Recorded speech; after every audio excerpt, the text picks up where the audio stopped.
सतीश अपने काम से घर ही लौटा था। देविका अपने कमरे में सोई हुई थी।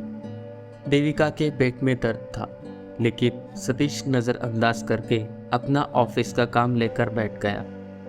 लेकिन खाना बनाते बनाते सतीश की माँ सतीश से बोली, अगर मुझे ही खाना बनाना था तो शादी क्यों की?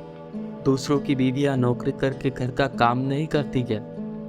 माँ की बात सुनकर सतीश देविका को जोर से आवाज लगाकर उठाता है।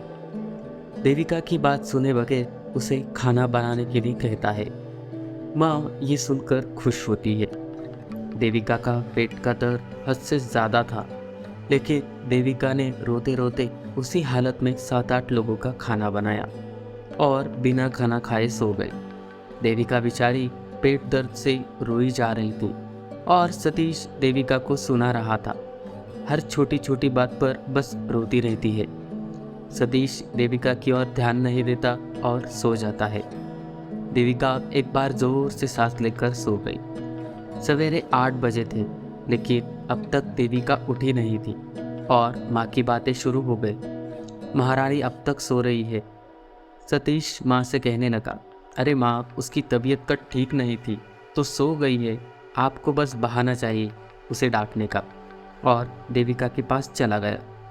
कल रात सतीश देविका से थोड़ा नाराज था तो देविका से बात नहीं की। सतीश कमरे में आकर देविका को प्यार से आवाज़ लगाई, देविका। लेकिन देविका नहीं उठी। सतीश ने 3-4 बार आवाज़ लगाई और कहने लगा, अरे बाबा, गुस्सा हो गए हो क्या? माफ़ कर दो मुझे।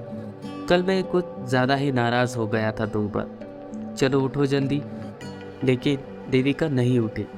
सतीश ने देविका का हाथ पकड़ा। उसका बदन पूरी तरह से ठंडा पड़ा हुआ था। सतीश तुरंत देविका को अस्पताल लेकर भागा। डॉक्टर ने देविका को देखकर मृत घोषित किया और बोले, देविका के पेट में अपेंडिक्स था जो कल रात उसके पेट में फट गया, जिसकी वजह से पूरे शरीर में उसका जहर फैल गया। अगर आप कल रात ही उसे अस्पताल लेकर आते तो शायद हम देविका को बचा पाते। सतीश की तो मानो दुनिया ही छिन गई। सतीश अपने आप से ही खफा हो गया और हमेशा के लिए चुप हो गया। जिंदगी में हमेशा दूसरों की भावना की कदर करनी चाहिए।